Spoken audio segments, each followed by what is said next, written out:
My name is Sparkle Watts. I am a calibration specialist. I am here today on the alignment effect and here to talk about quantum wealth and alignment and how alignment is a prerequisite to that. And I do want to introduce you all to my favorite guest, Asia K. My name is Asia Kirkendall.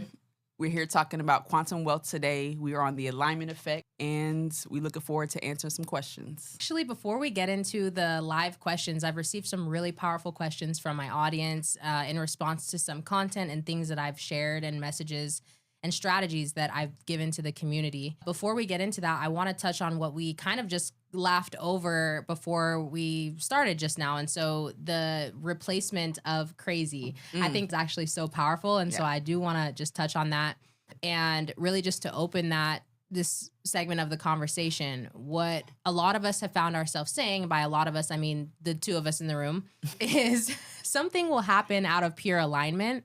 And when it happens, it's so satisfyingly surprising that we call it crazy. Would you agree? Yes, I would agree with that. So that's where we find ourselves, right? And this beautiful alignment, this beautiful collaboration happens and we say, this is so crazy. And a couple weeks ago, I was like, I really want to stop saying that because is it crazy? And do I want to train my subconscious that coming into alignment with my desires is crazy? Not really. I want that to be actually pretty normal. And I want that to be normalized. And I want to train my subconscious that that's what I'm here to do. And so just wanted to touch on that and say that, you know, as we just identified, we've got our engineer here who has shared with us that his replacement word is confirmation, right? And so instead of that's so crazy, right? He's using like that is the sign of confirmation or this is confirmation. I've replaced mine with on purpose, right? And so instead of, you know, like how crazy or how wild, right? I'll be like, how on purpose, right? Like, we know how energy works. We know that we can only come into alignment with things when we are on the same vibrational frequency. That's the nature and order of the universe. And so it's not that crazy. It's actually really on purpose. And you've been a cooperative component to the things that you're trying to call in. And now they're here. Yeah, I got some homework to do. I got to figure out what my replacement word is because I like both of those, but you know. So what's see what I flowing? can come up Anything with. flowing for now? No, I got to hit the source. Okay. That's where my juices flow. I like that. So today we are we're acknowledging some questions that I've received from my audience. And so the first one that I have here, it's a comment. I released some content talking about how they put a lot of energy into their social media algorithm and not so much energy into their life algorithm. I'll meet them and they'll say things like, oh, I'm off social media right now, which honestly, to each his own, not a problem. The reason for them being off social media is typically like my algorithm is toxic or I'm seeing a lot of people or things that I don't like. And I think that it's important to acknowledge, regardless of your decisions about social media, that you are in control of your algorithm. Right. So when you say my algorithm is toxic, that tells me that you pay a lot of attention to toxic things. Right. So there's some accountability, right, to be had there because nobody is controlling it. Right. They're only going to show you more of what you've been looking at. And so this comment here, the person said, it's almost easier to align my algorithm than anything else. They was talking about the online algorithm. Yeah. I found that interesting that she said that she's basically having an easier time controlling her social media algorithm than her life algorithm. I mean, that makes sense to me. You know, with social media algorithm, it's as quick as an unfollow. And that is true.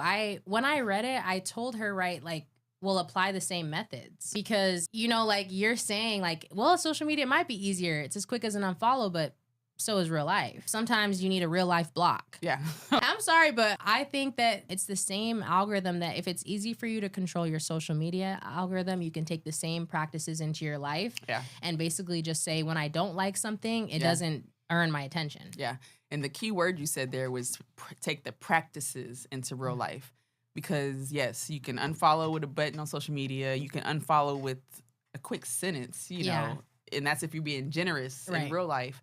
But the emotional, mental energy sometimes, if people haven't practiced, you know, having certain hard conversations or drawing certain boundaries, you know, you talk about a whole litany of things that can come into why somebody might not draw that boundary even though they know they need to. Right. And we're not even going to talk about when that's family or long-term friend or Yeah. a partner that you live with. You know what I'm saying? Yeah. I do tell people also that if you're looking around and you're seeing a lot of things that are out of alignment, there honestly isn't a lot of action that you have to take. Like, you don't have to cut these people off yourself or tell them you don't want them to be a part of your life. True. If you start to change, everything else will change too. Big facts. Right. If you come out of alignment with them, then they will no longer be able to access you, right? Yeah. You're on those different frequencies. So this person said, I know what I want, but don't know how to get it. Unlike other people, I don't have support or people there for me. Now that one, the fact that they acknowledge that they know what they want, they're already ahead of the game. Okay. So possibly there may be some room to get even more clear about what they want. So we're not even going to touch on that. We're going to assume that they know exactly what they want in detail. And so the statement about not feeling like they have the support around them, Yeah. I think that goes back to what you were saying about just doing what you know needs to be done, and you'll find yourself in the alignment of what you need, because the support may not exist around you as of now where you are with your current thoughts, beliefs, vibrational state. But if you know what you want clearly enough, just take one action, one step towards it, and then another, and then you'll start to find more of these sources that are actually want that for you too, because they want that for themselves. And so, yeah, I mean, if you know what you want, just start taking little step by step, and then you'll find all this, what did he say, confirmation and all this on purposeness coming around you, and you're like, whoa. Yeah, that was like perfectly said. The one thing I'd add is that with the beliefs, like we talked about, right? Like something like, I don't have support or people there for me. That may be true, because that may be a belief that you've given enough momentum that it's reflecting in your reality, right? And so part of that evolution, yes, get clear, identify exactly what you want. And at the same time, start to turn that belief of I don't have support, I don't have people around me into a question.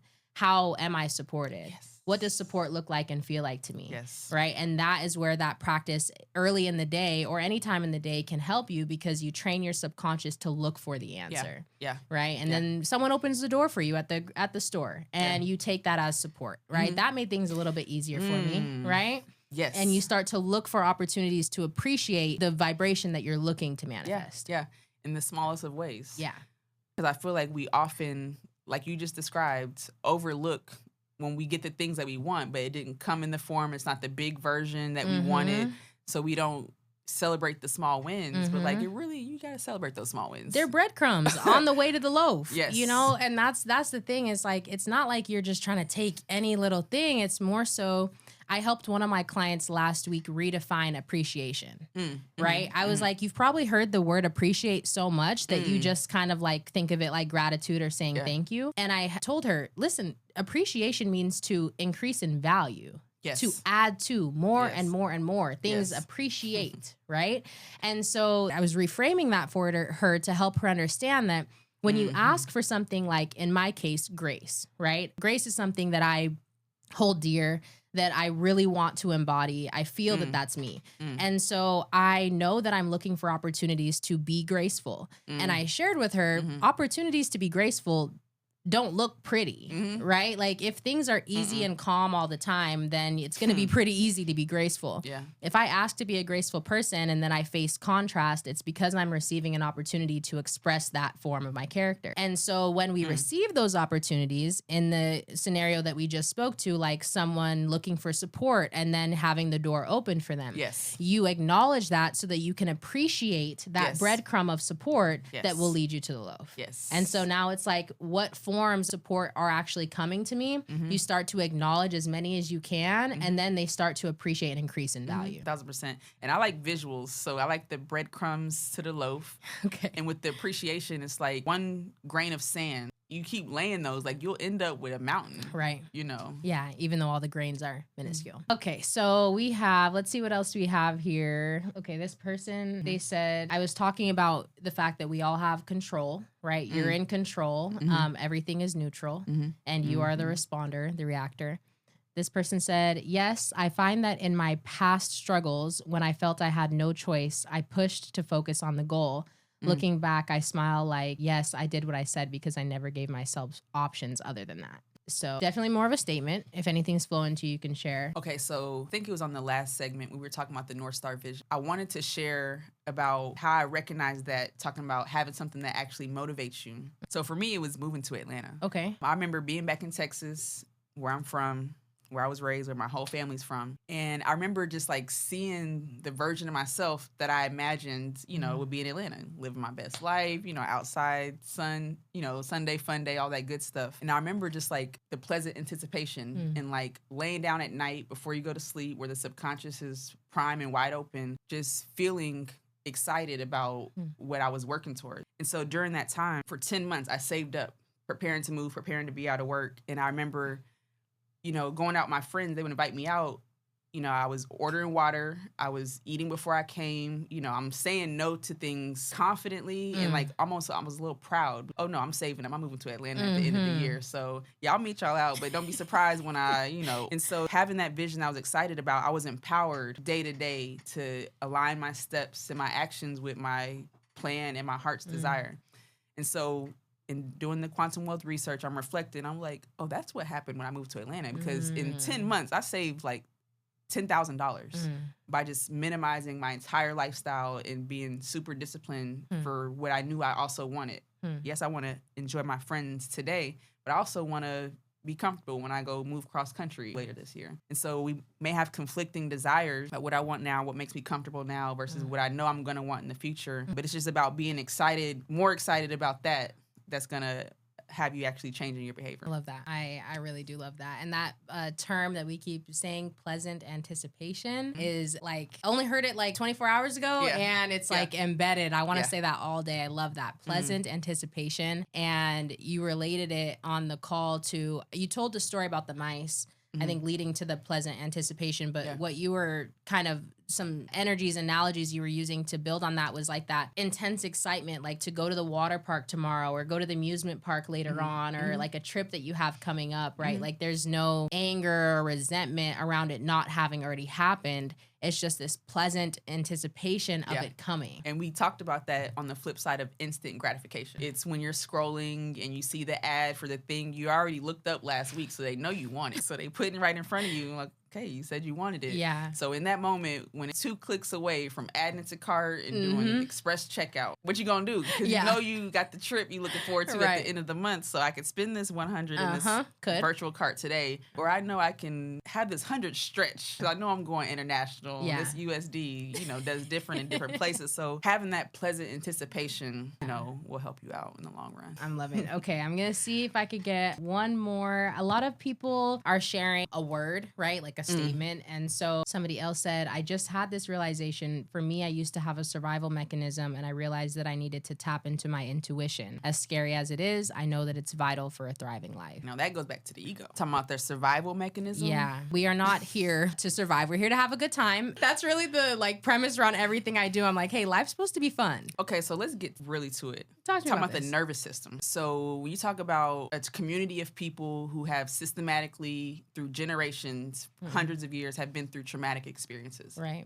Let's generalize it like that. So when you got that kind of experience being passed down, not only through DNA, but through experience, like, whether it was physical discipline or how people talk to each other, emotional abuse, however it comes. Right. And so talking about being in survival mode, I can always speak about it through a money lens because sometimes survival mode and how that comes up in my finances, I don't always have the luxury of planning for 5 years in the ahead. Sometimes I'm just trying to get food on the table tonight. Right. And so we talk about survival mode with money, but just survival mode in general and what that means with your body and your nervous system, and talking about the energetic alignment and being able to move through this life, enjoying the things that you're working so hard for physically. Yeah. The whole name of the game is calming the nervous system and letting it know that it is safe and that you don't have to be on high alert. Right. Always wondering, okay, what does this mean? The ego, okay, like, well, remember that happened? You got to watch out for this. Right. And it's just having that nervous system on go, talking about that chronic stress, back to the money. If that nervous system never has the chance to be at rest and feel safe and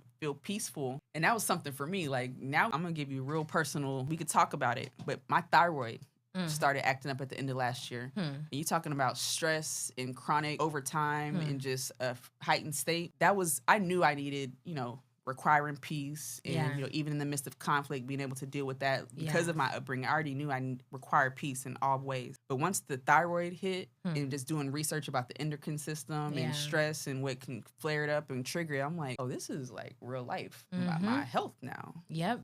Being at peace and making sure spaces that I'm in, feel peaceful Are to feeding me. you, And yeah. that's the only thing that, matters at the end of the day at this point in my life. I love that you gave that personal background, because a lot of the time I'm helping people understand that energy is everything. And so when your energy is consistently on a low vibration and you hang out there a lot of the time, it eventually does start to manifest into your physical reality. And that doesn't always look like people or incident. A lot of the time that looks like health, right? And so when you're consistently keeping your energy low, your cells start to reflect that, Yeah. and then illness manifests. 1000%. I appreciate you for sharing that background, because that's exactly what happened, right? Whatever it was, who you were around, where you were spending time, the things that you were doing, probably the misaligned decisions that you were making were all leading to, or ultimately led to, your body reflecting where your energy had been. 1000%. Something on the survival mode that I used to do, or more probably relative to like the nervous system and keeping that regulated, is I would do a lot of predicting. Negative prediction is what I'll call it right now, but I would pretty much go through my life and I would look at a scenario and I would do a lot of negative visualization around it. And I realized the real reason I was doing that is because I found a sense of comfort in predicting the negative outcome. So when it would come about, when it would manifest into my life, it would hurt, but